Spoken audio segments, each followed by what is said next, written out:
கிறிஸ்துவுக்குள் பிரியமானவர்களே, ஆண்டவராகிய இயேசு கிறிஸ்துவின் நாமத்திலே அன்பின் வாழ்த்துக்கள். இந்த நாளிலும் கூட நாம் தியானிக்கும்படியாய் எடுத்துக்கொள்ளப்பட்ட வேத பகுதி பரிசுத்த மத்தேயு 12ஆம் அதிகாரம் வசனங்கள் 33 முதல் 37 முடிய இருதயத்தின் சிந்தனைகள். இந்த வேத பகுதியிலே இயேசு கிறிஸ்து பரிசேயர்களிடத்தில் பேசிக் கொண்டிருந்தார் என்பதை நாம் பார்க்கிறோம். ஆனால் அவருடைய செய்தி பரிசேயர்களுக்கு மட்டுமல்ல, இதனை வாசிக்கின்ற கேட்கின்ற ஒவ்வொருவருக்கும் என்பதனை நாம் அறிந்து கொள்ள வேண்டும். இங்கே நாம் நினைக்கின்ற, நாம் பேசுகின்ற அனைத்தும் நம்முடைய இருதயத்தின் சிந்தனையிலிருந்து தான் வருகின்றது என்பதனை ஆண்டவராகிய இயேசு கிறிஸ்து தெளிவாக கூறுகின்றார்.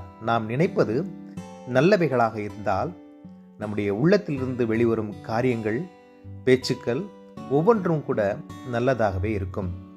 அதே வேளையிலே நாம் நினைக்கின்ற காரியங்கள் தீயதாக இருக்குமே என்றால் நம்முடைய செயலும் கூட தீயதாகவே அமைகின்றது. இதனைத்தான் இயேசு கிறிஸ்து பிரச்சனைகளை மட்டுமே செய்து எப்பொழுதும் பிறரை குறை கண்டுபிடிக்க வேண்டும் என்கிற சிந்தனையில இருந்த பரிசேயர்களை பார்த்து, நீங்கள் கெட்டவர்களாக பொல்லாத சிந்தனை உள்ளவர்களாக இருக்கின்ற பொழுது எப்படி நல்ல காரியங்களை பேச முடியும் என்று குறிப்பிடுகின்றார். அவர்களுடைய இருதயத்தின் சிந்தனைகளை புரிந்து கொண்டுதான் நம்முடைய ஆண்டவர் இவ்வாறாக அவர்களை பார்த்து கேட்கின்றார்.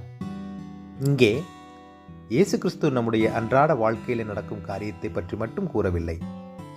கடவுளுடனான ஐக்கியத்தில் நம்முடைய இருதயத்தின் சிந்தனைகளையும் அறிந்து சொல்லுகின்றார். இருதயத்தின் மிகுதியினால் நம்முடைய வாய் பேசுகின்றது. எனவே ஆண்டவருடைய பிள்ளைகளாகிய நம்முடைய சிந்தனையும், நம்முடைய பேச்சும் மற்றும் நம்முடைய செயல்பாடுகள் ஒவ்வொன்றும் கூட கடவுளை பிரியப்படுத்தக்கூடியதாக இருக்க வேண்டும். அப்படி இருக்கின்ற பட்சத்திலே நம்முடைய செயல்களும் கூட நல்லவைகளாகவே இருக்கும், கடவுளை மகிழ்ச்சிப்படுத்தக்கூடியதாகவும் அநேகருக்கு அது ஆசீர்வாதமாகவும் அமையும். அது போன்ற நல்ல சிந்தனைகளை நம்முடைய இருதயத்தில் வளர்த்து கொள்ள தேவன் தாமே நம் ஒவ்வொருவருக்கும் கிருபை அளிப்பாராக. ஆமென்.